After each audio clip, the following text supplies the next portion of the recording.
Why did Kamari get the green dot this week?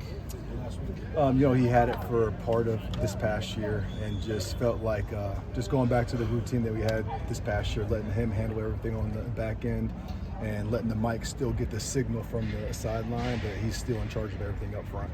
Dan, your name has been mentioned for the UCLA head coach opening.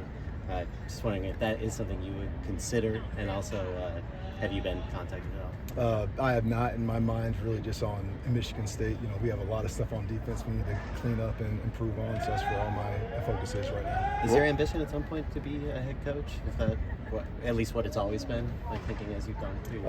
I think everyone who gets into coaching, wants to at some point, but it's a long process, and there's so much in front of your face that it's you stop paying attention to that, bad things happen. So, have you been in touch with any old connections at UCLA? Just kind of. I have not, no.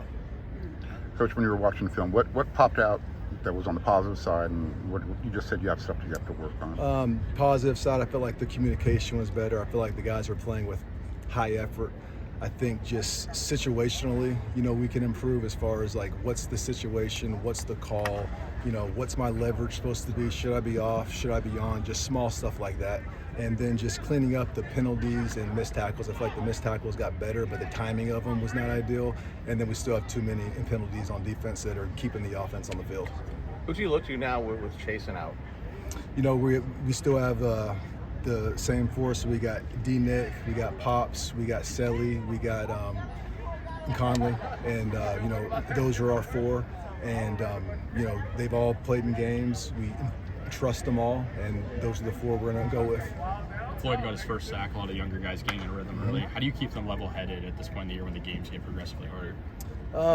Just keeping their roles somewhat small, and then kind of just building on, so that way they don't have to worry about knowing the entire package. Hey, just make sure you know this, and then as you get older, as you get more comfortable in the scheme, then we'll start adding different things to it.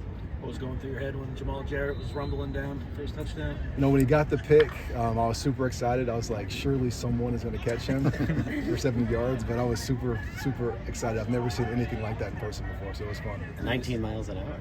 I know, that's impressive for a big guy. That's impressive. He was moving. Yeah. You celebrated with him after. What was that moment like? He hurt my chest.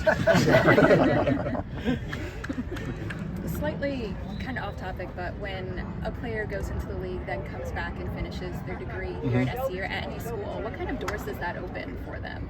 I mean, a lot. Like you meet so many people playing ball in college, and I just think, and finishing it off right and getting your degree, no matter what point it is, whether you get it while you're playing here or you come back after your NFL career is over, it just opens so many doors because you can't play ball forever. Do you typically stay on guys to come back and finish, or do you kind of trust that they'll do it on their own? It's a combination of both. So, you stay on guys, but then there's also a handful of guys, their parents are on them, academic advisors are on them, and, they know, okay, if I go to the NFL and I have, 10 credits left, let's make sure before you leave, we have a tentative plan about how you're going to get those 10 credits. Jakeem's so young. I know you've talked about how he's kind of ahead of the game in a lot of respects. So I wonder if there's any part of him where you're reminded, oh yeah, wow, you're actually so much younger than everyone else. No, from you guys are going to talk to him today. He's just very, very mature. His football IQ is high. There's still some rookie mistakes you'll see him make. There's still some things that he's seeing for the first time because he didn't play a lot of ball in high school either. So there's just his lack of experience shows that time, but he's very, very mature. How has Floyd surprised you so far? His interior and pass rush. He has. I think it's going to keep on improving. But out of all the guys we have, I think he has the ability to really rush from a lot of spots for a defensive tackle. You're talking about.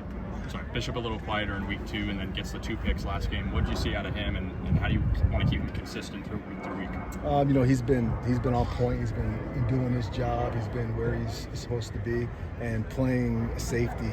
Sometimes you could have an outstanding game and the ball just doesn't come your way. But when the ball does come, you need to be in the right spot. He's been doing an outstanding job being where he's supposed to be. You talked about Jakeem's maturity on Floyd Bucard from Canada to Alabama to Miami to USC. Talk about his maturity and compared to Jakeem, that type of. Yeah, he's been through a lot, and he's very mature in a different way. He's been nicked up some, so he's been in and out. But again, for a young guy to be in and out, and then still, when he's in, to be locked in mentally, I think it's hard. He's been doing an outstanding job of that as far as we trust when he's in there. He knows where he's supposed to be. He knows where he's supposed to align. He communicates. Would it be fair to say that he's ahead of schedule? He is, yes. Lincoln said that Marcellus was steady in his first start. What do you think? And is that the plan, just kind of going forward? Yeah, I thought for his first start he did some good things. He tackled well, same thing. He's going to know what he's supposed to do. And I think the more he's out there, the more comfortable he'll get. And then just small things like just knowing, again, what's the situation, how far should I be off, should I be pressed, am I inside, am I outside? A lot of that stuff just comes with experience in games. Plan to keep him at the other starting spot? It's going to be a competition every single week. All 4 of those guys are going to play, and we'll probably just kind of go by hot hand, but I thought he did an outstanding job. What have you seen from Michigan State, and how hard is it to game plan when they have some guys who are questionable? They have an outstanding run game. We had a chance to play them when they were at Oregon State. I think they do a really good job up front. They're going to test our edges in the stretch game, and they do a great job cutting it back, so we have to be disciplined on the backside. And I think the best thing they do is just their play action and boot game they have off of that. They have the ability to really generate explosive plays downfield because you have to stop the run because they will do it all game. Let's do one more. What is Kamari doing right now that's maybe not showing up on the stat sheet?